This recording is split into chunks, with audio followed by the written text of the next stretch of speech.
గత 5 ఏళ్ల పాటు అదే వ్యక్తిత్వాల హననాలు, అదే కుటుంబ సభ్యుల్ని మహిళలను బయటికి తీసుకొచ్చి లాగి మాట్లాడాలు, అధికారంలో ఉన్నప్పుడు అదే చేశారు, అధికారం పోయాక కూడా అదే చేస్తున్నారు. వైసీపీ వాళ్ళ బుద్ధి మారదా ఇంకా? మీడియా ముందుకు వచ్చినప్పుడు మీరు పాలసీల పరంగా విమర్శించండి, శాఖల పరంగా దానిలో జరిగినట్టు అభివృద్ధి పరంగా లోటుపాట్ల పరంగా డిబేట్లు చేయండి. పవన్ కళ్యాణ్ గారి గురించి మాట్లాడాలన్నా లేదా కూటమి గవర్నమెంట్ గురించి మాట్లాడాలన్నా ఖచ్చితంగా మీరు చేసింది చేయాల్సింది ఇప్పుడు జరుగుతుంది జరగాల్సింది వీటి గురించి క్వశ్చన్ చేయండి. ఎంతసేపటికి పర్సనల్ విషయాలైనా మీడియా ముందుకు వచ్చి పవన్ కళ్యాణ్ గారి భార్యని, చంద్రబాబు నాయుడు గారి భార్యని, బిఆర్ నాయుడు గారిని, ఆయన కుటుంబాన్ని ఆ రోజాతో అనిపించడం ఎలా, ఇవాళ తిరిగి సమాధానం చెప్తే పొద్దున్నుంచి గగ్గోలు పెట్టడం ఎలా? అసలు ఎందుకని? మీ భారతిరెడ్డి గారు ఏమైనా బ్రహ్మ పదార్థమే ఏంటి? ఆవిడంటే మీరందరూ గగ్గోలు పెట్టేస్తున్నారు, బట్ మమ్మల్ని మాత్రం గత 5 ఏళ్ల పాటు మీ ఇష్టం వచ్చినట్టుగా వ్యక్తిత్వ హననాన్ని పాల్పడ్డారు కదా.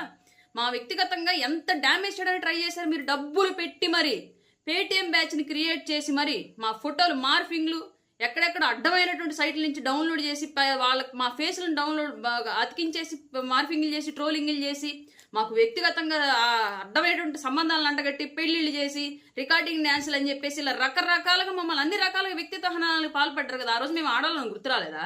భారతిరెడ్డి పుట్టినట్టు మేము పుట్టలేదా? భారతిరెడ్డిని పెంచినట్టు మా తల్లిదండ్రులు మమ్మల్ని పెంచలేదా? మమ్మల్ని అన్నప్పుడు బాధ లేదా మాకు? ఆ రోజు మీకు ఎవరికి సిగ్గు, బుద్ధి, ఏ జ్ఞానం, ఏ బుర్రలో లేవా? ఇవాళ జగన్మోహన్ రెడ్డి గారి గురించి అలాగే భారతిరెడ్డి గారి గురించి మాట్లాడడంలో మీ అందరికి బాధలు వచ్చేస్తున్నాయా? సుభాషిణి గారు మాట్లాడిన దాన్ని మేము ఎంకరేజ్ చేయం. మా నాయకుడు ఎట్టి పరిస్థితులను ఎంకరేజ్ చేయరు. పవన్ కళ్యాణ్ గారు ఎప్పుడు కూడా మహిళలను దూషించడానికి ఎంకరేజ్ చేయరు 100%. కానీ ఆవిడ మాట్లాడింది మీకు 100% కుక్క కాటుకు చెప్పుదబ్బలాగా ఉంది. మీ విషయంలో మాత్రం 100% కరెక్ట్. మాట్లాడింది మీ విధానం, మీ విషయాన్ని కంపేర్ చేస్తే 100% మీకు అలాగే సమాధానం చెప్పాలి. రోజా మీడియా ముందుకు వచ్చి ఆవిడ ఏ విషయం పాలసీ పరంగా క్వశ్చన్ చేయమని చెప్పండి. నాయకులను ఎవరినైనా సరే, కూటమి నాయకుల్ని, పవన్ కళ్యాణ్ గారిని, చంద్రబాబు నాయుడు గారిని ఎవరినైనా సరే, వాళ్ళ ఇంట్లో విషయాలు ఈవిడికి ఎందుకు? పాలు పితుకుతున్నారని చెప్పేసి మహిళలను ప్రస్తావించడం ఒక మహిళ, పురుషుల్ని నోట్లో ఐస్ క్రీమ్ పెట్టుకున్నారని చెప్పేసి అడగడం ఏంటి ఒక మహిళ? ఇదా మీరు ఎంకరేజ్ చేస్తున్నటువంటి విధానం? గత 5 ఏళ్ల పాటు తిట్టిన వాళ్ళందరికీ మంత్రి పదవులు, కార్పొరేషన్ చైర్మన్లు కట్టబెట్టుకుంటూ వెళ్ళిపోయారు. ఇప్పుడు అధికారం లేదు, అయినా సరే ఇప్పుడు కూడా అదే తిట్లు ఎంకరేజ్ చేస్తున్నాడు జగన్మోహన్ రెడ్డి. జగన్మోహన్ రెడ్డి చేసిన పవన్ కళ్యాణ్ గారు చేయరు, గుర్తుపెట్టుకోండి. పవన్ కళ్యాణ్ గారు రాజకీయంలోకి మహిళలను తీసుకొచ్చి మాట్లాడడం అనే విషయాన్ని ఎట్టి పరిస్థితులను ఎంకరేజ్ చేయరు. నాతో ఎన్నో సందర్భాలు డిస్కషన్ చేశారు ఆ విషయం. ఇంకొకసారి వైసీపీ వాళ్ళు మళ్ళీ గుర్తుపెట్టుకోవాల్సిన విషయం ఏంటి అంటే, జగన్మోహన్ రెడ్డి యొక్క under control, Jaganmohan Reddy training లో రోజా లాంటి సోకాల్డ్ నాయకులు, నాయకురాళ్ళంతా కూడా తిట్టడాన్నే ఒక ఎలిజిబిలిటీగా క్రియేట్ చేసుకుని రాజకీయాలు కొనసాగుతున్నారేమో కానీ జనసేన పార్టీలో పవన్ కళ్యాణ్ గారు ఆ విషయాన్ని ఎంకరేజ్ చేయరు. ఆ విషయాన్ని గుర్తుపెట్టుకోవాలి ప్రతి ఒక్కళ్ళు.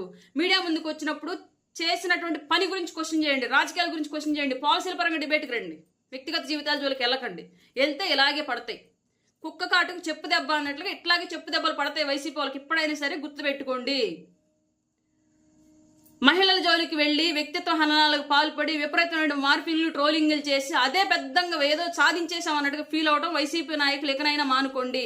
5 ఏళ్ల పాటు మీరు చేసినట్టు ఈ జుగుప్సాకరమైన వ్యవహార శైలి నచ్చకే మిమ్మల్ని ఆంధ్ర రాష్ట్ర ప్రజలు కనీసం ప్రతిపక్షం కూడా ఇవ్వకుండా పక్కన కూర్చోబెట్టారు. ఇప్పటికైనా మీరు రియలైజ్ అవ్వకపోతే అసలు పూర్తిగా రాజకీయ ముఖ చిత్రం నుంచి వైసీపీ పార్టీని దాన్ని తుడిచిపెట్టేస్తారు, గుర్తుపెట్టుకోండి.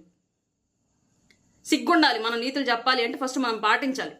వైసీపీ వాళ్ళకి అది లేదు. మీరు చేస్తే పూజ, ఎదురోళ్ళు చేస్తే చేతపడని చెప్పేసి చెప్పుకోవడం మానేయండి. భారతిరెడ్డి లాంటి వాళ్ళు అందరూ కూడా, భారతిరెడ్డి గారు రాజకీయాల్లో లేదు కదా ఎందుకంటారని మాట్లాడండి. మీరు అదే వాళ్ళని క్వశ్చన్ చేస్తున్నారు. అన్నా లెజనరావు గారు ఎప్పుడు రాజకీయాల్లోకి వచ్చారు? ఎందుకు మాట్లాడారు లాస్ట్ 5 years? అందరూ పవన్ కళ్యాణ్ గారు పిల్లల్ని ఎందుకు మాట్లాడించారు? బోరుగడ్డ అనిల్తో మాట్లాడించినోడు ఎవడు? వర్ర రవీందర్ రెడ్డితో మాట్లాడించినోడు ఎవడు? శ్రీరెడ్డితో మాట్లాడించినోడు ఎవడు? పంచప్రభాకర్తో మాట్లాడించినోడు ఎవడు? సోషల్ మీడియాలో ఒక ఉన్మాద మోకం తయారు చేసి, రాజకీయాల్లో ఒక ఉన్మాద మోకం తయారు చేసి, అసెంబ్లీ సాక్షిగా పుట్టుకల గురించి, డిఎన్ఏ గురించి మాట్లాడినాడు. ఇదంతా ఏంటి? మహిళలు కాదా? భువనేశ్వర్ గారు మహిళ కాదా? మీ ఇళ్లలో వాళ్ళే మహిళలు అనుకోవటం, మిగతా వాళ్ళ ఇళ్లలో వాళ్ళు మహిళలు కాదనుకోవటం. దయచేసి ఆ భ్రమల నుంచి బయటికి రండి వైసీపీ నాయకులంతా. రెస్పెక్ట్ అనేది ఇస్తే తిరిగి వస్తుంది.